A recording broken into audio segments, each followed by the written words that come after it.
नमस्कार दोस्तों, इस वीडियो में हम पढ़ेंगे आसन्न कोण। तो देखिए दोस्तों, आसन्न कोण क्या होता है।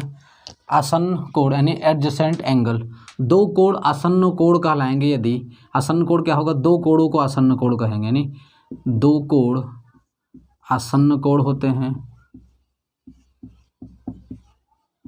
आसन्न कोण होंगे, दो कोण आसन्न कोण होंगे यदि पहला कंडीशन क्या होना चाहिए, यदि उनमें एक उभयनिष्ठ शीर्ष हो। क्या हो, एक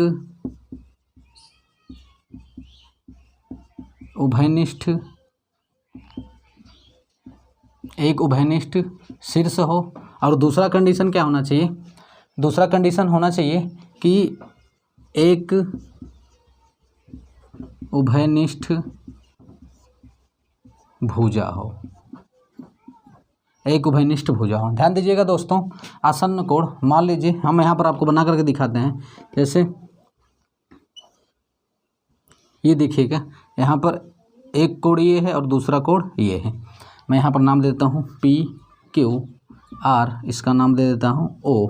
तो देखिएगा यहाँ पर ये जो पॉइंट O है ये शीर्ष है इसका नाम देते हैं कोण 1, इसका नाम दे दिए कोण 2। तो कोण 1 ये वाला कोण 1, ये वाला कोण 2 है। तो कोण 1 और कोण 2 दोनों में, इन दोनों में ये जो शीर्ष है उभयनिष्ठ है। उभयनिष्ठ का मतलब दोनों में होना चाहिए। ये वाला देखिए QOR, जब ये वाला कोण ले रहे हैं तब भी यही शीर्ष है। POQ,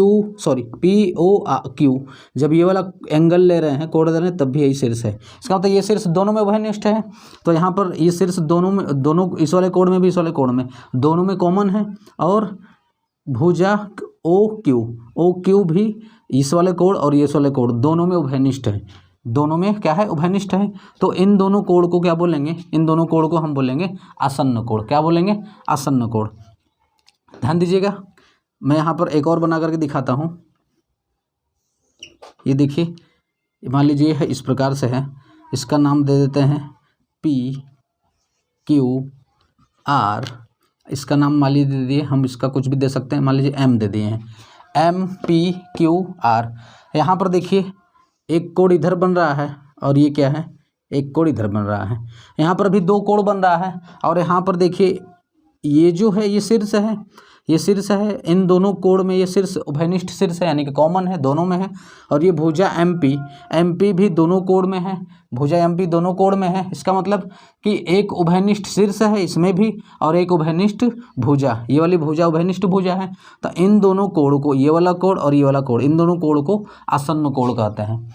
और एक बात और ध्यान दीजिएगा कि देखिए दोस्तों, कि अगर आसन्न कोण इस प्रकार से हो कि ये वाली जो भुजा PR है, PR इसी के जस्ट विपरीत भुजा इधर हो, यानी PQ भुजा हो, इस प्रकार से हो, मतलब कि एक भुजा इस साइड हो और इसके विपरीत दूसरी भुजा हो, तो इस प्रकार के आसन्न कोण को रैखिक युग्म बोलते हैं। क्या बोलते हैं, रैखिक युग्म। ध्यान दीजिएगा, यह आसन्न कोण तो है लेकिन कैसा, रैखिक युग्म, यानी कि यह एक लगेगा ऐसा कि यह एक सीधी रेखा में है। देखिए यह एक सीधी रेखा में है, मतलब कि एक भुजा इस साइड गई है तो दूसरी भुजा इसके विपरीत ऐसे गई होगी, और ये क्या होगा, एक उभयनिष्ठ भुजा होगा।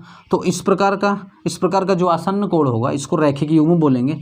और इसमें जो होगा, देखिए एक रेखा में यह एंगल बन रहा है, तो इन दोनों कोणों का जो योग होगा हमेशा 180 अंश होगा।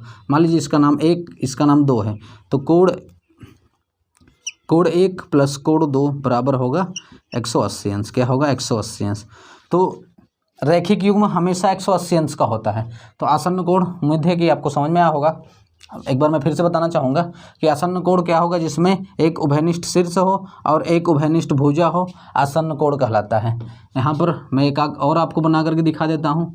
देखिए, जैसे यहाँ पर मान लीजिए, यहाँ पर अगर देखा जाए, ये वाला कोण ले लीजिए और ये वाला कोण ले लीजिए, तो देखिए यहाँ पर ये दो, एक कोण ये बन रहा है, एक कोण ये बन रहा है। इसमें उभयनिष्ठ शीर्ष है, क्या है, ये उभयनिष्ठ शीर्ष है। और ये वाली जो भुजा है, ये वाली भुजा उभयनिष्ठ भुजा है। तो इन दोनों कोण को आसन्न कोण कहेंगे। अब मान लीजिए अगर यहाँ पर हम इधर बना करके दिखाते हैं आपको, जैसे ये ऐसे मान लीजिए यहाँ पर इस प्रकार से है, हम आपको कह दें ये वाला एंगल ले लेते हैं और ये वाला एंगल ले लेते हैं।